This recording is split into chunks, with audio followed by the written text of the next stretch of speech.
இனி நம்ம என்ன பார்க்க போறோம்னா, ஜாவாஸ்கிரிப்ட்ல கமெண்ட் அப்படின்னு ஒரு டாபிக் பார்க்க போறோம். ஜாவாஸ்கிரிப்ட் எல்லாமே நம்ம பார்த்துருக்கோம். சிஎஸ்எஸ், HTML எல்லாமே பார்க்கும்போது, ஜாவாஸ்கிரிப்ட் கமெண்ட்னு ஒரு டாபிக்ஸ் இருக்கு. அதே மாரி ஜாவாஸ்கிரிப்ட்லயும் கமெண்ட் இருக்கு. எதுக்காக நம்ம கமெண்ட் அப்படின்னு இந்த டாபிக்ஸ் நம்ம பார்த்துருக்கோம். நம்ம யூஸ் பண்ணிருக்க கண்டென்ட் வந்து தேவையில்லாத டைம்ல வந்து எப்படி ஹைட் பண்றது அப்படின்னு சொல்றது தான் நம்ம கமெண்ட் பார்ப்போம். ஆனா இங்க பார்த்தீங்கன்னா, ஜாவாஸ்கிரிப்ட் எப்படி ஒர்க் ஆகுது, எப்படி இந்த கமெண்ட் ஒர்க் ஆகுது எல்லாமே நம்ம பார்க்க போறோம். கமெண்ட பத்தி கொஞ்சம் பாருங்க. முக்கியமா ஷார்ட்டா சொல்லணும்னா, கமெண்ட இக்னோர் பண்ணிக்கிறது. அதாவது சர்ச் இன்ஜின்லேருந்து ஒரு சர்ச் இன்ஜின்லேருந்து ப்ரௌசர் ரன் பண்ணும்போது, அந்த கமெண்ட் லைன் வந்து உங்களுக்கு எடுத்துக்காது. அப்படி இருக்கிறது தான் உங்களுக்கு வந்து கமெண்ட்னு சொல்லுவாங்க. இந்த கமெண்ட்டை வந்து நம்ம 2 டைப்பா பிரிக்கலாம். எப்படி பிரிக்கலாம்னா, single line comment, multi line comment. Single line comment அப்படின்னு பார்த்தீங்கன்னா, இப்போ ஜாவாஸ்கிரிப்ட் நம்ம யூஸ் பண்ணிட்டு இருப்போம். யூஸ் பண்ணிட்டு இருக்கும்போது சிங்கிள் லைன் அப்படின்னு வேணும்னா நம்ம வந்து சிங்கிள் லைன் கமெண்ட். இப்போ மல்டி லைன் அப்படின்னு வேணும்னா மல்டி லைன் கமெண்ட் யூஸ் பண்ணிக்கலாம். நம்ம வந்து கோட் யூஸ் பண்ணும்போது பார்ப்போம். நம்ம வந்து சிஎஸ்எஸ்ல வந்து ஒரு ஷார்ட்கே யூஸ் பண்ணுவோம். அதே மாதிரி தான் இதுலேயும் யூஸ் பண்ணுவோம். இதில் நிறைய பேருக்கு என்ன குழப்பம்னா, இது அந்த ஸ்கிரிப்டில் வந்து எந்த இடத்துல போடுவாங்க, பாடி பாடி டேக்குள்ளே போடுவாங்களா, இல்லை வந்து ஹெட் டேக்குள்ளே போடுவாங்களா, எப்படி போட்ட எங்க இடத்துல போடுறது கரெக்ட் அப்படின்னு கேட்டிங்கன்னா, ஃபஸ்ட்டு வந்து இந்த ஸ்டைல் இண்டெக்ஸ் அப்படின்னு லைன் அப்படின்னு பார்த்தீங்கன்னா, லைன் கமெண்ட் பொறுத்து பார்த்தீங்கன்னா, நம்ம வந்து பாடிக்குள்ள வந்து லாஸ்ட் டேக், அதாவது பாடி டேக் முடிகிற இடத்துல போட்டிங்கன்னா கரெக்டாக இருக்கும். ஏன்னா நம்ம சிஎஸ்எஸ் மேலே வந்து போடுறோம், ஹெட் டேக்ல போடுறோம். ஆனால் ஜாவா ஸ்கிரிப்டில் கமாண்டுன்றது கீழே போட்டிங்கன்னா ஸ்கிரிப்ட் தான் லாஸ்ட்டில் உங்களுக்கு ரன் ஆகும். அப்போ ஸ்கிரிப்டை வந்து லாஸ்ட்டில் போட்டிங்கன்னா உங்களுக்கு கரெக்டான அவுட்புட் கிடைக்கும். உங்கள் சைட்டை வந்து ஸ்பீடாக ரீச் ஆகும். இப்போ இதில் என்ன எப்படி இருக்குன்னா, ஃபஸ்ட்டு வந்து இது சிங்கிள் லைன் கமெண்ட்னு சொல்கிறோம். சிங்கிள் லைன் கமெண்ட்னா இப்போ வந்து நான் 1 2 3 4 அப்படின்னு வந்து ஜாவா ஸ்கிரிப்ட் ஒரு டேக் போட்டிருக்கேன். ஜாவா ஸ்கிரிப்டில் வந்து it's a single line comment அப்படின்னு கொடுத்துருக்கேன். சிங்கிள் லைன் கமெண்டில் வந்து அப்புறம் டாக்குமெண்ட் டாட் ரைட்டு ஹலோ அப்படின்னு சொல்லிட்டு ஒரு அவுட்புட் கொடுத்துருக்கேன். செகண்ட் லைனில் பார்த்தீங்கன்னா, it's a single line comment அப்படின்னு ஒரு டெக்ஸ்ட் இருக்குது. அதுக்கு முன்னாடி 2 ஸ்லாஷ் இருக்குது பார்த்தீங்களா, இதுதான் சிங்கிள் லைன் கமெண்ட்னு சொல்லுவாங்க.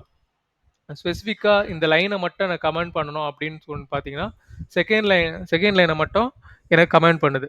அப்போ நீங்கள் வந்து சிங்கிள் லைன் ஃபாலோ பண்ணுறதுக்கு இந்த மாதிரி நீங்கள் யூஸ் பண்ணிக்கலாம். இப்படி யூஸ் பண்ணும்போது இப்போ ஒரு சிங்கிளாக ஸ்பெசிஃபிக்காக அந்த லைன் மட்டும் உங்களுக்கு எடிட் பண்ணி சிங்கிளாக கட்டும். இப்போ எக்ஸாம்பிள் பார்த்தீங்கன்னா, ஒரு பேஜ் போட்டுட்ருக்கேன். இந்த லைனில் வந்து எனக்கு இது வந்து எடுத்து காட்டணும் ஹெட்டிங் அப்படின்னு மாதிரி ஒரு டெவலப்பருக்கு வந்து ஒரு அண்டர்ஸ்டாண்ட் பர்பஸ்க்காக நம்ம போடலாம்.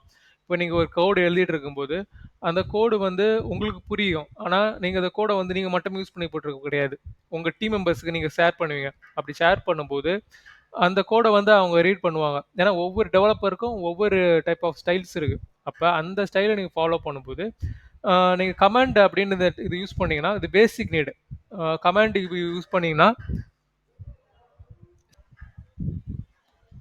இப்போ வந்து பார்த்தீங்கன்னா, நம்ம வந்து டெவலப்பருக்கு அண்டர்ஸ்டாண்ட் பண்ணுறது மாதிரி சிங்கிள் லைன் கமெண்ட் கொடுத்துட்டிங்கன்னா, உங்களுக்கும் அண்டர்ஸ்டாண்ட் ஆகும். அதே மாதிரி யார் அந்த கோடை நீங்கள் ரீயூஸ் பண்ணாலும் அவங்களுக்கும் அந்த கோடு வந்து அண்டர்ஸ்டாண்ட் ஆகும். அப்போ வந்து ஒரு டெவலப்பர் வந்து நம்மளுக்கு மட்டும் அண்டர்ஸ்டாண்ட் பண்ணிக்கிற மாதிரி இல்லாமல் அடுத்தவங்களுக்கும் அண்டர்ஸ்டாண்ட் பண்ணிக்கிற மாதிரி இருந்துச்சுன்னா, அப்போ வந்து கொடுக்குறது தான். அப்படி கொடுத்து தான் குட் டெவலப்பர். அப்போ வந்து ஒரு ஃபார்மேட் நம்ம இனிஷியல் ஸ்டேஜ்லேயே கமாண்டுன்னு ஒரு பார்த்துருப்போம். எல்லாத்துலேயும் பார்த்துருப்போம். பேசிக்காக பார்க்குறது தான். அதே மாதிரி சிஎஸ்எஸ், HTML அப்படி பார்க்கும்போது அது லைனில் வந்து ஜாவா ஸ்கிரிப்டையும் நம்ம அதே மாதிரி சிங்கிள் லைன் கமெண்ட்ஸ் இருக்குது. மல்டி லைன் கமெண்ட் அப்படின்னு பார்த்தீங்கன்னா, இது டிஃப்ரென்ஸ் பாருங்கள். இதில் வந்து 2 ஸ்லாஷ் கொடுத்துருப்போம். ஆனால் இதில் வந்து செகண்ட் லைன்லேருந்து தேர்ட் லைன் வரைக்கும் சிங்கிள் ஸ்லாஷ் கொடுத்துட்டு ஒரு ஸ்டார் மாதிரி கொடுத்துருப்பாங்க. இதுதான் வந்து ஜாவா ஸ்கிரிப்டில் மல்டி லைன் கமெண்ட்னு சொல்லுவாங்க. இப்போ வந்து செகண்ட் லைன்ல இருந்து தேர்ட் லைனுக்கு வரைக்கும் எனக்கு வந்து லைனை வந்து கமெண்ட் பண்ணணும் அப்படின்னா, நீங்கள் வந்து இந்த மாதிரி ஃபாலோ பண்ணாதான் உங்களுக்கு 2 லைன் கமெண்ட் ஆகும். இல்லைனா 2 லைன்லேயும் உனக்கு டபுள் கோட்ஸ் போட்டால் 2 லைனும் தனித்தனியாக ஆகும். இது வந்து மல்டியாக ஒரே டைமில் மல்டி லைன் உங்களுக்கு வந்து கமெண்ட் பண்ணணும்னா இந்த ப்ராப்பர்ட்டி நீங்கள் யூஸ் பண்ணிங்கன்னா உங்களுக்கு வந்து யூஸ்ஃபுல்லாக இருக்கும். இதை நீங்கள் ஃபாலோ பண்ணி பாருங்கள். நம்ம எப்போவுமே வந்து ப்ராக்டிக்கல் அப்படின்னு தியரட்டிக்கல் பார்ப்போம். ப்ராக்டிக்கல் ரெண்டுமே பார்ப்போம்.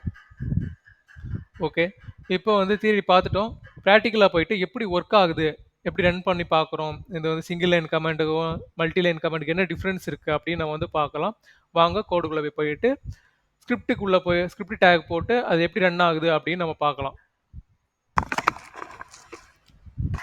ஓகே, கோடுக்குள்ளே வந்துட்டோம். இப்போ பார்த்தீங்கன்னா, நம்ம வந்து ஸ்கிரிப்ட் அப்படின்னு நம்ம பார்த்தோம். ஸ்கிரிப்ட்ன்ற டேக் தான் நம்ம பார்த்தோம். அது ஓகேவா? இப்போ ஸ்கிரிப்ட்ன்ற டேக்ல ஃபர்ஸ்ட்டு வந்து நான் x = 10 குடுத்துருக்கேன். y = 12, z x - y குடுத்துருக்கேன். இப்போ இதுக்கு அவுட்புட் வந்து console.log zன்னு குடுத்துக்கிறேன். நமக்கு எல்லாமே தெரியும். கன்சோல் குடுத்தா வந்து கன்சோல்ல வந்து அவுட்புட் வரும். இந்த xயும் மைனஸ் பண்ணி xோட வேல்யூ 10, ஒய்யோட வேல்யூ வந்து 12. இது ரெண்டுத்தையும் மைனஸ் பண்ணி z வேல்யூ குடுக்கும். ஓகேங்களா?